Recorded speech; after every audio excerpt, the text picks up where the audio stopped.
بسم الله الرحمن الرحیم. الحمد لله و الصلاة والسلام علی رسول الله محمد و علی آله و صحبه و مواله. با سلام خدمت شما عزیزان بیننده، شاهد برنامه آداب زندگی هستید. احادیث رسول الله صلی الله علیه وسلم از کتاب الادب المفرد نوشته امام بخاری رحمت الله علیه تقدیم حضور شما عزیزان خواهیم کرد. احادیث و قصه هایی که در عهد رسول الله صلی الله علیه وسلم رخ داد و بعضی از حکایاتی که در عهد صحابه رخ داد رو خدمت شما عزیزان تقدیم خواهیم کرد و در واقع دستورالعمل زندگی رو میخونیم که رسول الله صلی الله علیه وسلم چگونه رفتار میکردن، چگونه سخن میگفتن، چگونه استراحت میکردن، چگونه غذا میخوردن، چگونه با همسایه، با اطرافیان و در واقع کل زندگی رو از رسول الله صلی الله علیه وسلم یاد میگیریم و همون طور که خدمتتون عرض کردم قانون زندگی رسول الله صلی الله علیه وسلم رو در این احادیث مبارک خدمت شما عزیزان قرائت خواهم کرد. در قسمت گذشته بحث این که گوسفند حیوان مبارکی است و بحث حیوانات در واقع که انسان مؤمن مسلمان انسان سازنده است و توصیه شده به این که انسان مؤمن مسلمان در جامعه خود سازندگی ایجاد کنه و در زمان رسول الله صلی الله علیه وسلم خب یکی از مهمترین موارد سازندگی تربیت گاو و گوسفند و شتر و اینها بود و توصیه به این میشد که شما در جامعه خود این حیوانات داشته باشید و رسول الله صلی الله علیه وسلم فرمود که گوسفند و اسب در جای دیگر و شتر حیوانات مبارکی هستند که در آینده بهترین سرمایه یک انسان گوسفند خواهد بود. حدیثی در این باره میخونیم که عبده ابن حزن حدیث رو نقل میکنه، متن عربی رو میخونم و ترجمه و توضیح خواهم داد. ابا اسحاق نقل میکنه، میگه شنیدم از عبده ابن حزن یقول تفاخر اهل الابل و اصحاب الشاء فقال النبي صلى الله عليه وسلم بعث موسى وهو راعي غنم وبعث داود وهو راع وبعثت أنا وأنا أرعى غنما لأهلي بعجياد. عبده ابن حزن میگه که همیشه فخر فروشی بین در واقع چوپانان شتر و چوپانان گوسفند، کسانی که شتر و گوسفند دارن با هم فخر فروشی میکنن همیشه. میگه رسول الله صلی الله علیه وسلم فرمود که حضرت موسی در حالی مبعوث شد که چوپان گوسفند بود و هو راعی غنم و بعث داود و هو راع و حضرت داوود در حالی مبعوث شد در حالی که چوپان بود و بعثت انا و انا ارعى غنما لاهلی بعجیاد. میگه من هم در حالی مبعوث شدم که چوپان گوسفندان خانواده‌ام بودم در منطقه‌ای به نام عجیاد در مکه.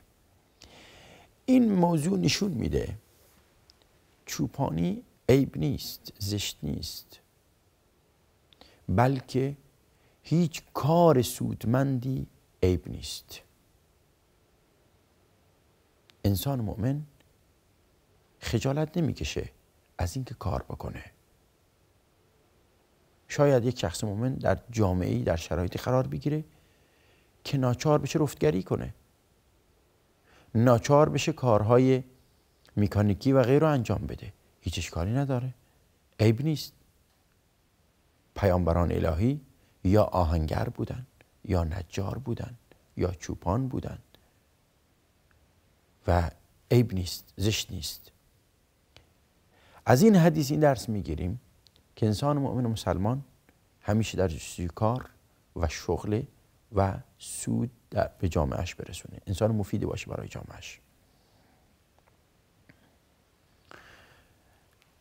با این وضعیت این مبحث تموم میشه. بحث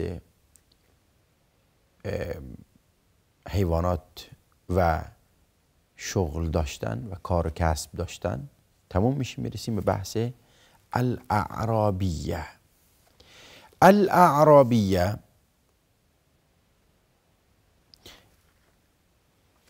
یعنی بادی نشین، بادیه. عرب داریم و اعراب داریم. اعراب بادی نشین، تعبیر بادی نشین به کار میره براشون. حدیثی رو خدمت شما جان قرائت خواهم کرد. راوی حدیث ابو هریره رضی الله عنه است.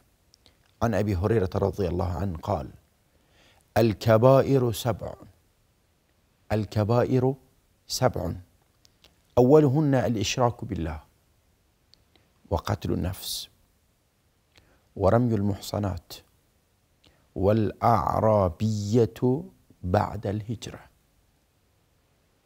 الكبائر سبع اولهن الاشراك بالله. رسول الله صلی الله علیه و سلم، البته این حدیث ابو هریره نقل میکنه، حدیث موقوفه. موقوف به حدیثی گفته میشه که صحابه گفته باشن.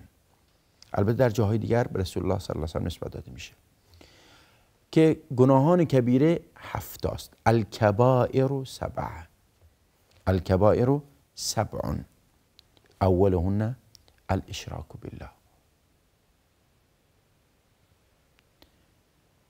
گناهان بزرگ 7 دسته هستند، یکی از اونها الاشراک بالله. دوم و قتل النفس، کشتن یک انسان. سوم و رمی المحصنات، تهمت زدن به زنان پاک دامن. و بعد والاعرابیة بعد الهجره. یکی از موارد اینی که شخص مسلمان بعد از اینکه اسلام آورد و در محیط مسلمانان قرار گرفت، دوباره بازگرده به سرزمین کفر. والاعرابیة بعد الهجره، یعنی دوباره بازگرده به اون سرزمین کفر، بادینشینی که در مرحله قبل وجود داشت، به اونجا بر بگرده بعد از این هجرت کرده به سوی اسلام. این یک مطلب. مطلب دوم به این که انسان، طبعا اشکالی نداره انسان در یک بادینشین زندگی کنه اگر در اون بادینشین احکام و شریعت اسلام و عقیده صحیح اسلامی هست، آزاده، هیچ مشکلی نیست. اما مشکل اینجاست که انسان از جامعه ای که هجرت کرده بسیم دوباره برگرده به جامعه سابق.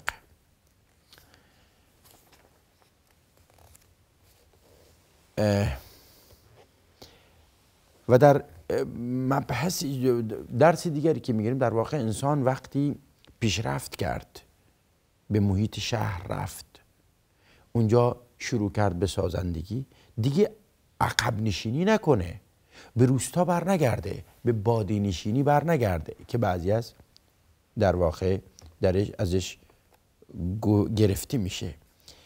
حدیث بعد تاکید به این قضیه است.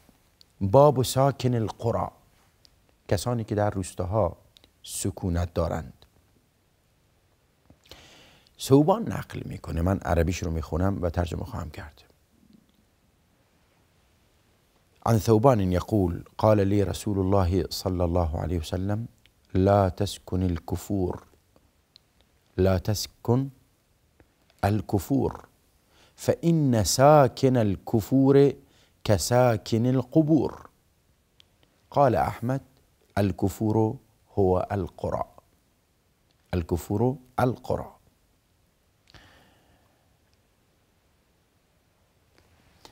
رسول الله صلی الله علیه و سلم فرمودند که، میگه ثوبان میگه به من رسول الله گفتند که در روستا زندگی نکن، در روستاها زندگی نکن، زیرا ساکن روستا مانند ساکن قبرستانه. البته در منظور روستاهایی یا بادینشین هایی که در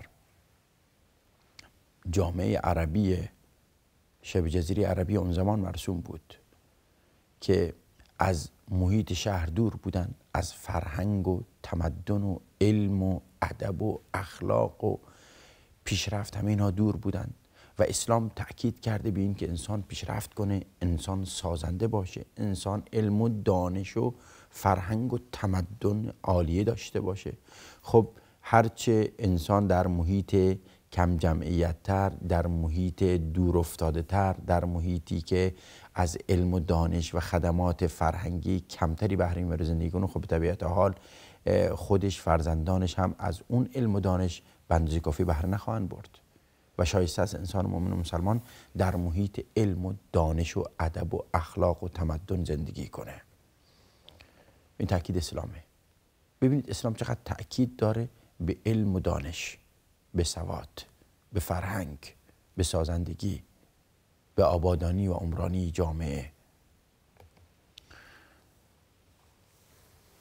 بحث بعد رو میخونیم، حدیث بعد که امام بخاری رحمت الله علیه، ما سعی میکنیم که احادیثی که تکرار شده، متون تکراری هست، اون رو خدمت شما جان قرائت نکنیم تا از وقت استفاده کنیم و به احادیثی اشاره میکنیم که تکرار نشده. باب التعودة فی الامور، یعنی آرامش و تأنی و صبر و صمیمیت در امور، انسان انس بگیره و صمیمیت داشته باشه و آرامش داشته باشه در کارهایی که انجام میده. اشج عبدالقیس این حدیث رو نقل میکنه از رسول الله، متن عربی رو میخونم. عن اشج عبدالقیس قال قال لي النبي صلى الله عليه وسلم إن فيك لخلقين يحبهم الله. قلت وما هما يا رسول الله؟ قال الحلم والحياء. الحلم والحياء. قلت قديما كان أو حديثا؟ قال قديما. قلت الحمد لله الذي جبلني على خلقين أحبهما الله. اشج عبدالقیس یکی از صحابه رسول الله صلی الله علیه و سلم، حدیث صحیحه، میگه در محضر رسول الله صلی الله علیه و سلم حاضر شدم و رسول الله صلی الله علیه و سلم به من فرمود که ای اشج، تو دو اخلاق داری که خدا اون دو اخلاق رو خیلی دوست داره. گفتم یا رسول الله اون دو اخلاق چیه؟ گفت که الحلم والحیاء. حلم یعنی صبر، شکیبایی، عجول نبودن، شتاب زده نبودن، هیجانی عمل نکردن. والحیا، انسان بی حیایی نبودن، انسانی که حیا داره، انسانی که نه اینکه خجالتی باشه، خجول باشه که نتونه از حق دفاع کنه، نه، انسانی که بی حیا نیست، انسانی که در واقع اعمال غیرشون اخلاقی رو، غیرشون اسلامی رو انجام نمیده، مؤدب هست. میگه گفتم یا رسول الله این دو اخلاق، این دو وصف، دو ویژگی خوب از قدیم ایام بوده، زمانی از وقت خلقت من، آفریده شدن من، تولد من بوده، یا نه تازه در من خدا این قرار داده و این من بهش رسیدم؟ میگه رسول الله صلی الله علیه و سلم فرمود که بلکه قدیما، یعنی از بدو تولد تو این دو اخلاق در تو بوده. میگه گفتم الحمدلله الذی جبلنی علی خلقین احبهم الله. می خدا را شکر میگم که خداوند منو تولد کرد بر دو خلقی که خودش دوست داره. طبعا این مبحث که آیا حلم و الحیا، اخلاق خوب، آیا اکتسابی است یا وراثتی؟ طبعا این گونه اخلاق وراثتی اکتسابی هست. انسان میتونه تمرین صبر به خودش بده، میتونه تمرین حیا به خودش بده، ولی خب یک سری موارد هست انسان از پدر و مادر به ارث میبره، یا در خانواده‌ای که بزرگ میشه پدر و مادر به اون صورت مؤدب و با حیا و حلیم هستن، اهل صبر هستن، خب طبیعت حال بر فرزند تأثیر میذاره. به همین خاطر شایسته است تمرین کنیم و این وصف و این اخلاق زیبا و پسندیده رو در خود اجرا کنیم تا اینکه فرزندانمون این اخلاق خوب رو از ما به ارث ببرن.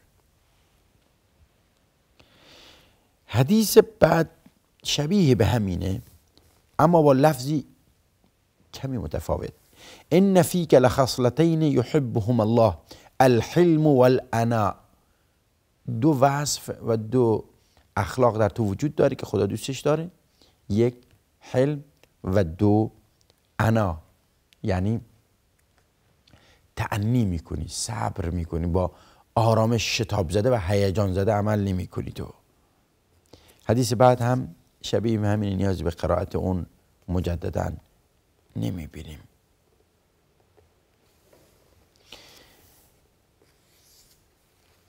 حدیث بعد، مبحث بعد باب سرکشی هست. باب سرکشی، طغیان، بغی یعنی تعدی کردن به حقوق دیگران. خدا در قرآن میفرماد و این طائفتان من المؤمنین اقتتلوا فاصلحوا بینهما بالعدل واقسطوا ان الله يحب المقسطین. و بعد میفرماد فإن فاءت فاصلحوا بينهما بالعدل واقسطوا ان الله يحب المقسطين فإن بغت احداهما على الاخرى فقاتلوا التي تبغي. بحث بغی آمد، سرکشی، تعدی کردن، که بغی یکی از گناهان کبیره است. دوستان اشاره میکنم وقت ما پایان رسید، تا قسمت دیگر الله یار و نگهدارتون.